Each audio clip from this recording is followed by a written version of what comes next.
Hello everyone, welcome to Shri Academy. जैसा कि हम लोग जानते हैं, मुगल वंश भारत के साम्राज्य में बहुत ही महत्वपूर्ण वंश माना जाता है, क्योंकि ये जो मुगल वंश था ये मुस्लिम वंश था और ये बाहर से आए थे भारत में। और इन्होंने लगभग 300 सालों से ज़्यादा भारत में राज्य किया। तो आज हम लोग इस वीडियो में मुगल वंश को देखेंगे और मुगल वंश में सबसे पहले हम लोग बाबर को डिस्कस करेंगे। उसके बाद हम लोग धीरे धीरे दूसरे जो महत्वपूर्ण शासक हैं उनके बारे में डिस्कस करेंगे। लेकिन आज की इस वीडियो में हम लोग बाबर को देखेंगे, बाबर का जीवन परिचय को देखेंगे, बाबर का प्रारंभिक जो संघर्ष था उसको देखेंगे, फिर भारत पे वो कैसे आक्रमण करने आया उसके बारे में देखेंगे, बाबर द्वारा जो लड़े गए युद्ध हैं उनको देखेंगे, कौन कौन सी उसने युद्ध नीति अपनाई उसको देखेंगे, साथ ही जो महत्वपूर्ण प्रीवियस ईयर क्वेश्चंस है उनको भी देखेंगे। तो आइए चलते हैं टॉपिक की तरफ।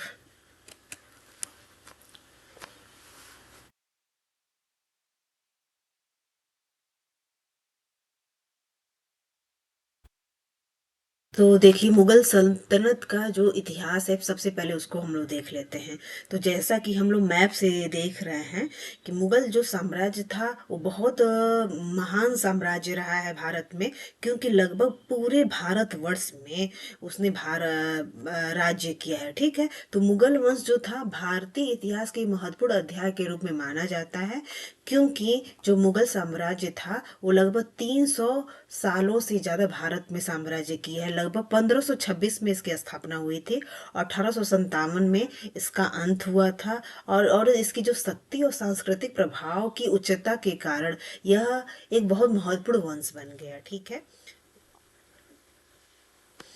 अब मुगल सल्तनत के जो प्रमुख शासक हैं उनको भी हम लोग देख लेते हैं, क्योंकि इसी सीरीज में हम लोग जो जो महत्वपूर्ण शासक हैं मुगल साम्राज्य के उनको हम लोग बारी बारी से अलग अलग वीडियो में देखेंगे। सबसे पहले बाबर, हुमायूं, फिर अकबर, फिर जहांगीर, शाहजहां, औरंगजेब, बहादुर शाह फर्स्ट, बहादुर शाह सेकंड, फिर फर्रुखसियर, फिर उसके बाद रफ़ी अल दर्जी, फिर Shah Alam first, Ahmad Shah Bahadur, Alamgir second, Alamgir third, Akbar Shah second, Badshah Jahan third. तो ये मुगल सल्तनत के प्रमुख शासक का एक लिस्ट है जिनके बारे में आप लोगों को पता रहना चाहिए, इनके नाम आपको पता रहना चाहिए।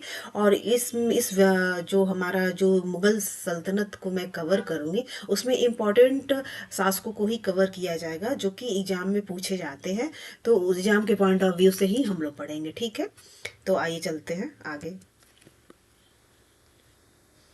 तो सबसे पहले हम लोग बाबर की जो जीवनी है उसको देख लेते हैं। ठीक है, तो पिक्चर में जो है ये बाबर हैं और बाबर के बारे में हम लोग अभी पढ़ेंगे। ठीक है, तो बाबर, इनका जो नाम था जलालुद्दीन मोहम्मद बाबर। ठीक है, और एक महत्वपूर्ण मुगल शासक थे। उन्होंने 16वीं सदी में भारत पर मुगल साम्राज्य की स्थापना की थी।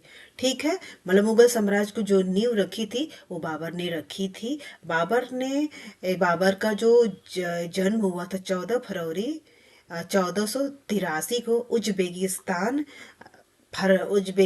के फरगना में इनका जन्म हुआ था। इनके जो पिता थे उमर शेख मिर्जा थे, और माता जो कि तैमूर वंशज के थे, और माँ का नाम था कुतलुक बेगम जो कि चंगेज खान वंशज से आती थी। ये दोनों ही वंशज बहुत ही मतलब बहादुर वंशज उस टाइम में माने जाते थे। इनका जो प्रारंभिक जीवन तुर्क और उज्बेकिस्तान के बीच संघर्ष और राजनीतिक उतार चढ़ाव में बीता। उसके पीछे रीजन ये है कि जब बाबर 11 साल के थे तो इनके पिता चल बसे, तो इसके बाद ये गद्दी पे बैठे, और गद्दी पे बैठने के बाद इनके जो चाचा थे और मामा थे वो उनकी नज़र उन्हीं के सल्तनत पे थी। तो इस तरह बार बार इनके हाथों से जो इनका जो साम्राज्य था बार बार गया फिर वापस आया। तो इस तरह इनका जो प्रारंभिक जीवन था वो काफ़ी संघर्षों से भरा हुआ था और काफ़ी अस्थिर था।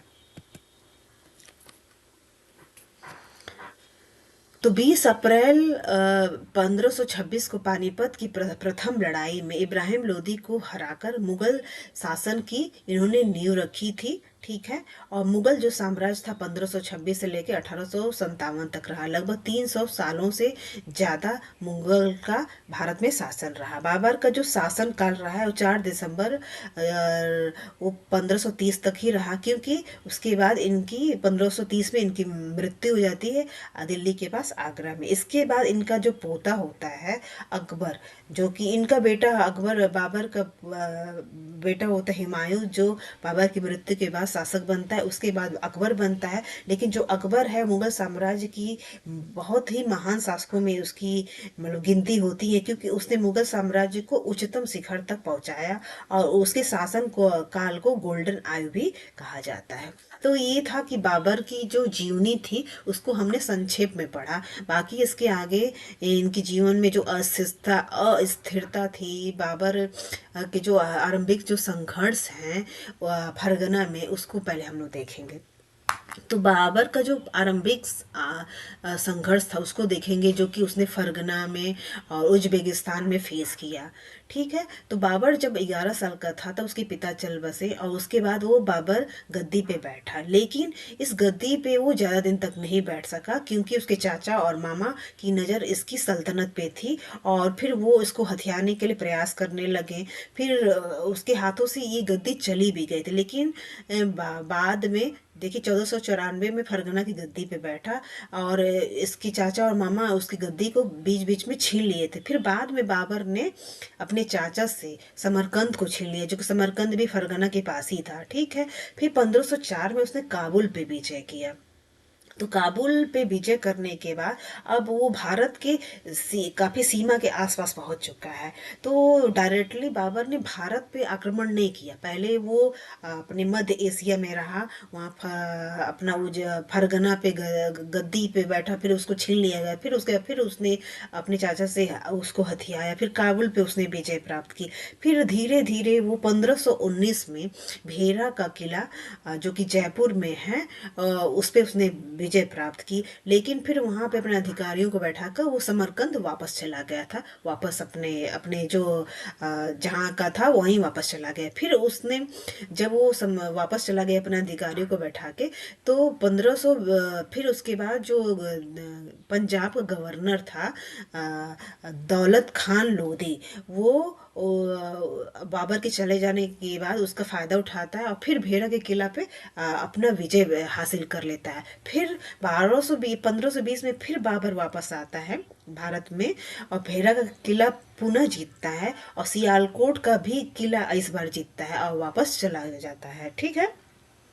तो ये सब भारत में एक्टिविटी हो रही है। उस समय भारत में जो था वो दिल्ली सल्तनत में इब्राहिम लोदी जो था उसका शासन चल रहा था और इब्राहिम लोदी से आपस लोग संतुष्ट नहीं थे और आपस में जो आसपास जो भी राजा थे वो आपस में लड़ रहे थे अपने साम्राज्य को बढ़ाने के लिए। तो इनके मतलब भारत में जो राजनीतिक स्थिति थी वो काफ़ी खराब थी। तो लोग तो इसका फायदा फिर जो बाबर है उसको मिलता है। तो पंजाब का जो गवर्नर वो देखता है कि बाबर काफ़ी मजबूत है और ऐसे में उसको भारत में बुलाया जा सकता है और इब्राहिम लोदी को इब्राहिम लोदी को मतलब हरा के ख़त्म करके और वो दिल्ली सल्तनत का राजा बनना चाहता था। इसलिए उसने इब्राहिम लोदी को कन्विंस करने के लिए अपने बेटे दिलावर खान लोदी को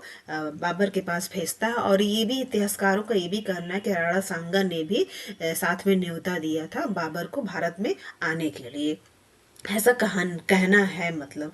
ठीक है। तो ये इन लोगों ने भारत में बाबर को आने के लिए आमंत्रण देते हैं और ये अपने लेकिन जो आपस में इन लोग की आपस में जो द्वंद्वता रहती है उसका फायदा बाबर को आगे मिलने वाला होता है। ठीक है। तो इस तरह अब पहला बाबर भारत में आता है और पानीपत का प्रथम युद्ध होता है और ये युद्ध निर्णायक युद्ध मानी जाती है भारत के इतिहास में, क्योंकि यहीं से बाबर भारत में अपना पहला कदम रखता है। ठीक है, तो पानीपत का प्रथम युद्ध है जो कि 1526 में ईस्वी में लड़ा गया था। ठीक है, यह युद्ध बाबर और इब्राहिम लोदी के बीच हुई थी। यह उन पहली लड़ाइयों में से एक थी जिसमें मुगलों ने बारूद, आग्नेय अस्त्र और तोपों का प्रयोग किया था, जबकि उसमें भारत में जो थे बारूद, आग्नेय अस्त्र और तोपों का प्रयोग नहीं किया गया। इसीलिए इस युद्ध में बाबर की विजय होती है। ठीक है, और यह युद्ध मुगल इतिहास में एक महत्वपूर्ण है क्योंकि इस युद्ध में बाबर ने भारत में मुगल साम्राज्य की नींव रखी। बाबर की फतह के बाद उसका साम्राज्य भारतीय महासागर से हिंद कुश पर्वत तक फैल गया। इससे आरंभ हुआ मुगल शासन भारतीय इतिहास के लिए एक महत्वपूर्ण युग की शुरुआत का प्रारंभ हुआ। ठीक है, तो इस युद्ध में जो सैन्य बल उसको हम लोग देख लेते हैं। तो बाबर की सेना में लगभग 15,000 सैनिक थे और 20 से 24 तोपें थी। ठीक है, और इब्राहिम लोदी की सेना जो थी वो लगभग 30,000 से 40,000 तक सैनिक थे। तो देखिए, इनका 15,000, इनका 30 से 40,000 तक सैनिक। तो सैनिक जो स्ट्रेंथ थी वो इब्राहिम लोदी के पास काफी ज्यादा थी, डबल से ज्यादा थी। और कम से कम 1,000 हाथी थे, लेकिन इनके पास तोपें नहीं थी, आग्नेयास्त्र नहीं थे, बारूद नहीं थे। और बाबर का ये जो पानीपत का जो युद्ध है उसमें विजय होने के पीछे यही रीजन था कि उसमें बाबर ने पहली बार भारत में तोपों का यूज किया था, बारूदों का यूज किया था, आग्नेय अस्त्रों का यूज किया था, मतलब टेक्निकल पावर अपना यूज किया था। और भारत में उसमें ये सब व्यवस्था नहीं थी, उसमें राजाओं के पास ये क्षमता नहीं थी। इसलिए इतनी बड़ी सेना होने के बावजूद इब्राहिम लोदी को हार का सामना करना पड़ता है। इवन रणभूमि में इब्राहिम लोदी की मृत्यु हो जाती है और यहीं से मुगल साम्राज्य की स्थापना होती है। ठीक है, तो ये अब हम लोग देखते हैं कि बाबर ने रणनीति कौन सी अपनाई थी। तो देखिए, अस्त्र शस्त्र ही नहीं बल्कि बाबर की तुगलुमा और अरबा की नीति ने भी उसे जीत के लिए प्रेरित किया। तो देखिए, तुलगमा तुलुगमा युद्ध नीति क्या है, इसका अर्थ था कि पूरी सेना को विभिन्न इकाइयों बाएं, दाहिने और मध्य में विभाजित करना। देखिए, अर्ध चंद्राकार जो शेप होता है उस रूप में इस सेना को बांट दिया जाता था और बाएं और दाहिने भाग को आगे तथा अन्य टुकड़ियों के पीछे के भाग में विभाजित करना था। मतलब अर्ध चंद्राकार शेप में जो सेना थी वो बढ़ जाती थी। ठीक है, जो मध्य का हिस्सा था वो सामने सेना से लड़ती थी, बाकी शत्रु की सेना को, जो साइड की सेना थी, वो घेर लेती थी। इसमें दुश्मन के चारों ओर तरफ से घेरने के लिए एक छोटी सेना का उपयोग किया जाता था। ठीक है, अब अरबा युद्ध नीति क्या थी। तो तोपों को सजाने में उस्मानी विधि या अरबा विधि, उस्मानी विधि को अरबा विधि भी बोलते हैं, तो उस्मानी विधि को प्रयोग किया ताकि पीछे छिपकर दुश्मनों पे प्रहार किया जा सके। तो इन्होंने मतलब रणनीति अपनाई जो कि पहली बार ये रणनीति भारत में आई थी। और जो ये बाबर था वो बहुत ही सशक्त सशक्त शासक था, क्योंकि जब वो जो आरंभिक जीवन में जो संघर्ष कर रहा था तो उसने बहुत सारी युद्ध नीति सीखी। तो उस युद्ध नीति को उसने पानीपत के प्रथम युद्ध में यूज किया। इसीलिए पानीपत का युद्ध बहुत महत्वपूर्ण माना जाता है, क्योंकि यहीं से मुगल साम्राज्य की नींव भी रखी है बाबर ने और अपना पहला कदम भी रखा। परिणाम क्या होता है, इब्राहिम लोदी युद्ध मैदान में मारा जाता है और मुगल साम्राज्य की स्थापना होती है। ठीक है, तो ये सारे जो फैक्ट्स है जो मैंने बताए हैं बहुत इंपॉर्टेंट है, तो आप लोग इनको ध्यान से पढ़िएगा। अब बाबर द्वारा जो लड़े गए दूसरे युद्ध हैं उनके बारे में हम लोग डिस्कस करेंगे। अब बाबर ने भारत में अपना पहला कदम रख दिया है।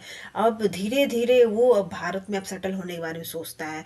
तो लेकिन जब ये माना जाता है कि राणा सांगा को जब पता चला कि बाबर अब भारत में रहना चाहता है, अपने साम्राज्य को ये स्थापना करना चाहता, तो ये बात राणा सांगा को पसंद नहीं आई थी। और राणा सांगा उस समय बहुत ही महान योद्धा माना जाते थे। ठीक है, तो ऐसे में अब इस चीज को लेके राणा सांगा और बाबर में युद्ध होता है। ठीक है, तो ये जो युद्ध है वो खानवा का युद्ध बोलते हैं, जो कि 1527 में लड़ी गई थी। ठीक है। इसमें क्या हुआ था कि जो बाबर था उसको गांजी की उपाधि मिली थी। और ये जो राणा सांगा थे वो बहुत ही महान शासक थे, उनकी सेना भी बहुत ही मजबूत थी। तो जो ये बाबर की सेना थी वो इतनी मजबूत सेना को देख के जब युद्ध होने लगा तो उन्होंने बिल्कुल मतलब वो काफी हतोत्साहित हो गए। उन्हें लगा कि वो युद्ध नहीं जीत पाएंगे। तो बाबर ने उनको मोटिवेट करने के लिए जिहाद का नारा दिया, मतलब धर्म के लिए लड़ाई लड़ना, उन्होंने जिहाद का नारा दिया। और उसके बाद जो सेना थे, सैनिक थे, उनके मनोबल बहुत बढ़ गया। और उसके बाद उन्होंने लड़ाई की, और इवन यहाँ तक कि जो मदिरा पान को भी इन्होंने त्याग कर दिया। जो मदिरा की जो पेटियां थी उसको भी उन्होंने सब फेंकवा दिया, ताकि जो सैनिक है मदिरा पान न कर सकें और बहुत ही मजबूती से युद्ध लड़े।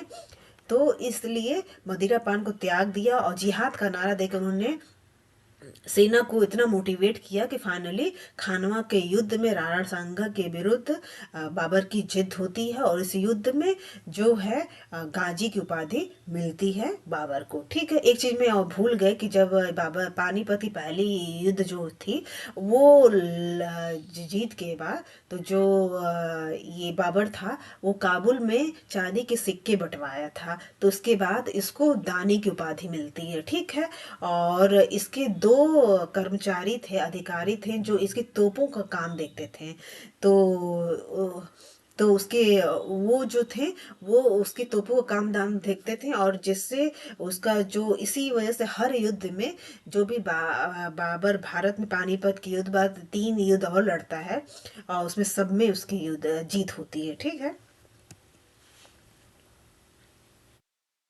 अब हाँ, दूसरा जो युद्ध है वो लड़ता है चंदेरी का युद्ध। तो बाबर और मालवा शासक मेदिनी राय के बीच ये चंदेरी का युद्ध हुआ था। इसमें भी बाबर की जीत हुई। ठीक है। फिर घाघरा का युद्ध। घाघरा का युद्ध इसलिए इसको बोलते हैं क्योंकि ये घाघरा नदी के तट पे यह युद्ध लड़ा गया था, इसलिए इसे घाघरा का युद्ध बोलते हैं। भारत के इतिहास में एक महत्वपूर्ण युद्ध था जिसमें मुगल बादशाह बाबर ने अफगानों को पराजित किया था।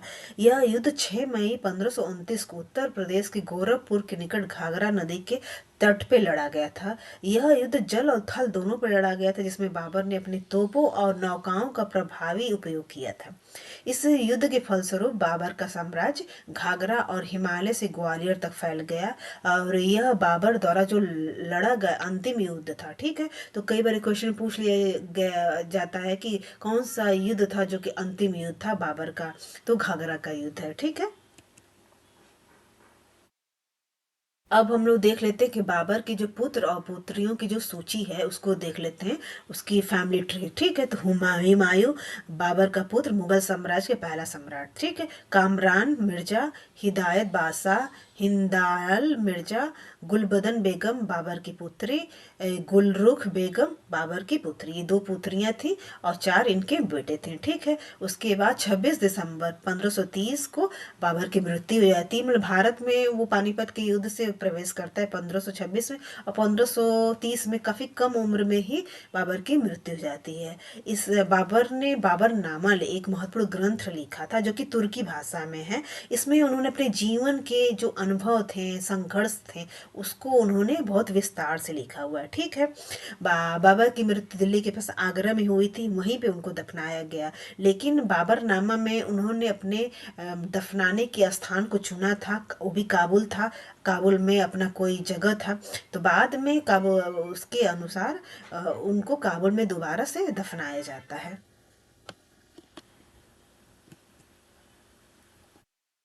ठीक है। तो ये है बाबर का इतिहास। अब हम लोग इम्पोर्टेंट जो क्वेश्चंस हैं उनको देख लेते हैं। तो जैसे जहरुद्दीन मोहम्मद मुगल साम्राज्य के किस शासक का नाम था? तो अभी हम लोग पीछे पढ़ चुके हैं। जहरुद्दीन मोहम्मद जो था वो बाबर था। Option will be B. ठीक है। बाबर का जन्म कहाँ हुआ था? Bharat, Uzbekistan, Iran, Iraq. तो बाबर का जन्म उज्बेकिस्तान में हुआ था। ठीक है। अब हम लोग देखेंगे कि बाबर द्वारा अपनी आत्मकथा किस भाषा में लिखी गई थी। तो देखिए, हिंदी, तेलुगु, फारसी, तुर्की। ऑप्शन विल बी डी, तुर्की भाषा में उसने अपनी कथा लिखी हुई थी। क्योंकि वो तुर्की था। बाबर के पिता का नाम क्या था? उमर शेख मिर्जा बाबर के पिता का नाम था, तो option will be B. Baburnama या तुझ ए बाबरी की रचना किस शासक द्वारा की गई थी? Humayun, Babur, Akbar, Shahjahan. Option will be B, Babur द्वारा। और ये बाबर का अपनी आत्मकथा है, ठीक है। बाबर पर भारत पर आक्रमण करने के लिए किन दो शासकों द्वारा बाबर को आमंत्रित किया गया था? दौलत खान लोधी और राणा सांगा दोनों। ऑप्शन विल बी सी, दोनों के द्वारा भारत में आक्रमण करने के लिए बाबर को आमंत्रित किया गया था। मुगल काल का वह कौन सा शासक था जिसको दो जगह दफनाया गया? अकबर, हुमायूं, बाबर, शाहजहां। जी बाबर था, ठीक है। आगरा और काबुल दो जगह इनको दफनाया गया था। 1528 में चंदेरी का युद्ध हुआ था, यह बाबर और किस शासक के बीच हुआ था? हेमू, मेदिनी राय खंगार, राणा सांगा, इब्राहिम लोधी। तो यह युद्ध मेदिनी राय के बीच हुआ था और बाबर के बीच हुआ था, तो ऑप्शन विल बी बी। तो ये रहा मुगल साम्राज्य में बाबर का इतिहास। आई होप आप लोगों को वीडियो अच्छी लगी होगी। Thank you so much. कोई सजेशंस हो कोई तो जरूर बताएं। Thank you so much.